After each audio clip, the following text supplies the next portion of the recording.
বাংলাদেশের মানুষ শান্তিতে থাকে এটা যদি উনি চান, তাহলে নিশ্চয়ই আজকের এই সমাবেশ থেকে উনি এই আমাদের মাননীয় প্রধানমন্ত্রী জননেত্রী শেখ হাসিনা যে আহ্বান জানিয়েছেন ওনাকে সংলাপের, সেই আহ্বানে উনি সাড়া দিবেন, আলোচনায় বসবেন। আমি বিশ্বাস করি আলোচনার মাধ্যমে নিশ্চয়ই একটা সমস্যার সমাধান হবে এবং আমাদের নির্বাচনকালীন যে সমস্যা, যে সংকট, সেটি নিশ্চয়ই কেটে যাবে। ডক্টর তুহিন মালিক, আপনি কোন সংলাপ সমঝোতার সম্ভাবনা দেখেন কিনা, বা যেটি জাতীয় সংসদ সদস্য নাজমা আক্তার আশা ব্যক্ত করছেন যে আজকে প্রধানমন্ত্রী আহ্বানে সাড়া দিয়ে বিরোধী দলীয় নেতৃত্ব বা তার দল সমাবেশ থেকে সংলাপের ব্যাপারে ইতিবাচক সাড়া দেবেন? আপনার কথায় ইতিমধ্যে হেফাজত আলোচনার মধ্যে চলে এসেছে, আপনার বক্তব্য? দেখেন, এই সংলাপ হচ্ছে আমাদের রাজনীতিতে একটা বড় ধরনের ধোঁকা। শুধু বাংলাদেশ সময় না, পাকিস্তান সময়ে কোনোদিন সংলাপ করে সমঝোতা করে কখনো কোনো ইস্যুর সমাপ্তি ঘটেনি, সবই রাজপথেই হয়েছে। এবং নির্বাচন পদ্ধতি নিয়ে যখন আওয়ামী লীগ কেয়ারটেকার ছাড়া নির্বাচন করবে না, 173 দিনের মতো হরতাল দিয়েছে, লগি বৈঠা দিয়ে মানুষের মাথার মগজ বের করেছে, এবং তখন একই প্রশ্ন ছিল, স্যার নিনিয়ান এসেছিলেন, এবং তখন এই অন্তর্বর্তী সরকারের কথাই বর্তমান বিরোধী দলের নেত্রী যখন প্রধানমন্ত্রী ছিলেন উনিও একই কথা বলেছিলেন যে অন্তর্বর্তী সরকার হবে, কিন্তু প্রধান হিসেবে তখনকার প্রধানমন্ত্রীকে এখনকার প্রধানমন্ত্রী চাননি। এখন এখনো এই একই রেকর্ড কিন্তু আবার ঘুরছে। এটা করা হচ্ছে যে আমাদের রাজনীতিবিদরা এবং যাদের সাথে তারা আপোষ করতে চায় এবং যারা সাদা চামড়ার, যারা দেশে বারবার এসে খবরদারি করে এবং আমরা যাদেরকে পছন্দ করি যে এদের খবরদারি অনেক ভালো আমাদের 16 কোটি গরিব মানুষের চেয়ে, তো যেটা তারা করে যে এটা একটা মূলা ঝুলিয়ে রাখে জনগণকে, যে আপনি মূল ইস্যুটা জনগণের, যে আমার নারীর ক্ষমতায়ন কিংবা জনগণের ক্ষমতায়ন, কৃষকের ক্ষমতায়ন, দরিদ্রের ক্ষমতায়ন, অর্থনৈতিক মুক্তি, পানি, বিদ্যুৎ, গ্যাসের সমস্যা এবং সাধারণ মানুষের যে নাভিশ্বাস, আজকে জানদের থেকে শুরু করে মাস্তানি, রানাদের উত্থান, রানাদের গডফাদারের উত্থান, এই যে মানুষের জীবনযাত্রায় একটা বড় ধরনের বিপর্যয় এবং অশুভ রাজনীতি, অপরাজনীতির যে পাথর মানুষের বুকে চেপে আছে, এটা 5 বছর এটা বলতে দেয়া হবে না এবং মানুষ এটাকে ফিল করতে পারবে না যে আমি বাজারে গিয়ে আমার বেতনের টাকা দিয়ে আমি করতে পারবো কিনা। এর বদলে তারা কিছু ফর্মুলা তৈরি করে ফেলেছে যার নাম হচ্ছে সংলাপ, নির্বাচনকালীন ব্যবস্থাপনা। প্রতি বছরই একই জিনিস হচ্ছে যে আমি ঘুম থেকে উঠে রাত পর্যন্ত এই চিন্তাই করব, কিন্তু আমার যে পকেটটা কাটা হয়ে যাচ্ছে, আমি যে রাস্তায় বেরুলেই গুলি খেয়ে মরছি, চাঁদাবাজরা যে আমার জীবন অসহ্য করে ফেলেছে, আমার বাড়িঘর যে দখল করে ফেলেছে, অট্টালিকা বানাচ্ছে রাজা প্লাজা, আওয়ামী প্লাজা, এই যে প্লাজার ধসে যে সাধারণ মানুষরা ধ্বংসস্তূপ থেকে বের হওয়ার কোনো সুযোগ পাচ্ছে না, এই ইস্যুগুলাকে আনছে না তারা সামনে। আনছে না এই কারণে যে এই ইস্যুগুলা প্রচলিত অপরাজনীতি মানুষকে দিতে পারছে না। আপনি বিদ্যুৎ মানুষকে দিতে পারবেন না, পানি দিতে পারবেন না, নিরাপত্তা দিতে পারবেন না, খাদ্যের সংস্থান দিতে পারবেন না, বিচার বিভাগের স্বাধীনতা দিতে পারবেন না, ন্যায় বিচার দিতে পারবেন না, গরিব মানুষের ক্ষমতায়ন দিতে পারবেন না। গরিব বড় লোকে যেভাবে বড় ধরনের বিভেদ হয়ে গেছে, পার্থক্য হয়ে গেছে, এটাকে আপনি কমাতে পারবেন না।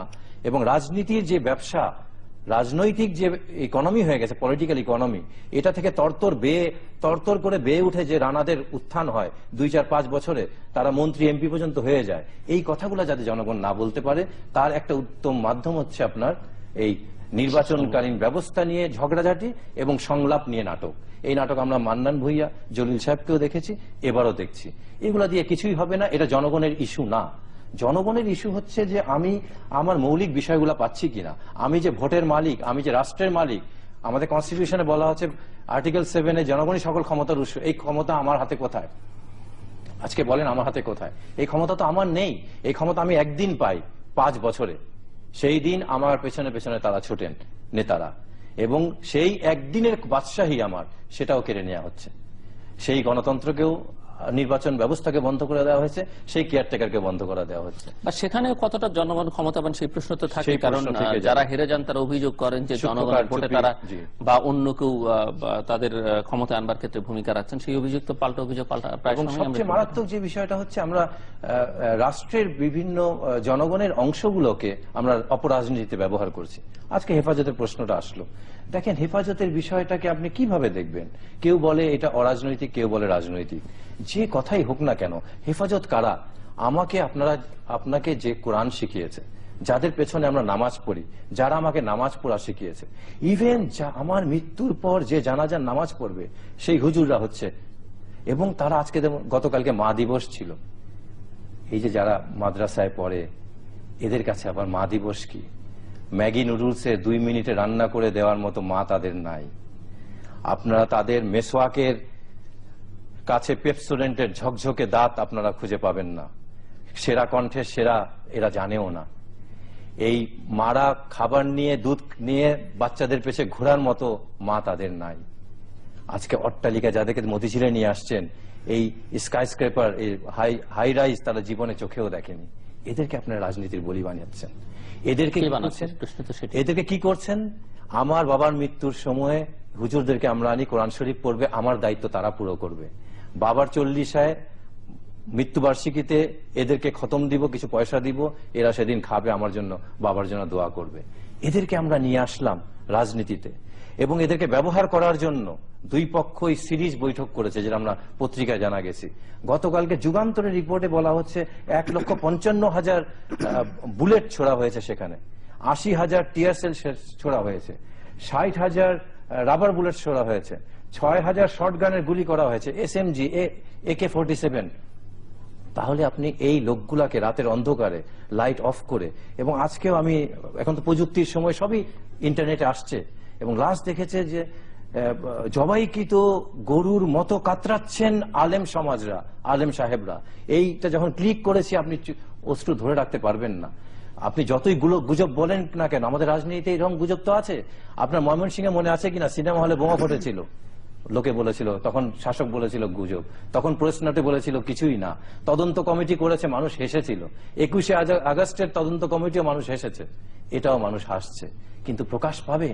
আপনি এতগুলা মানুষকে, কেউ বলে 2,500 হেফাজত বলছে, সোশ্যাল মিডিয়াতে বলছে 10,000-এর উপরে, আপনি 19টা ট্রাকে করে, এগুলো তো পত্রিকা আজকে যুগান্তরে এসছে, যে বিজিবির পোশাক পরে হিন্দিতে কথাবার্তা বলা, এরা ফায়ার করেছে। এবং এতদিন আমরা জানতাম যে সিকিউর শাপলা আজকে অপারেশন, আজকে পেপারে দেখলাম এটাকে বলা হচ্ছে flush out, operation flush out. Flush out তো আমরা প্রথম দিনেই অপারেশন ফ্লাশ আউট, আমি তো ফ্লাশ আউট যেটা বুঝি, আমরা ইংরেজি অত ভালো বুঝি না, যতটুকু জানি যে কমোডে আমি যাওয়ার পর ফ্লাশ আউট করে দিলে, তো এরা তো কমোডে যাওয়ার মতো যদি হয়ে যায়, আজকে 1100-র উপরে রানা প্লাজায় ধসে মরে গেছে, এদেরকে সংখ্যা দিয়ে আমরা জানি এরা কারা, নাম ঠিকানা এদের নাই, এদেরকে কেউ স্যার ম্যাডাম বলে না। আজকে এদেরকেও সংখ্যা দিয়ে আমরা জানছি, কেউ 2,500, কেউ 3,000, কেউ 10,000। এরা গেলেই কি, এরা আসলেই কি, এরা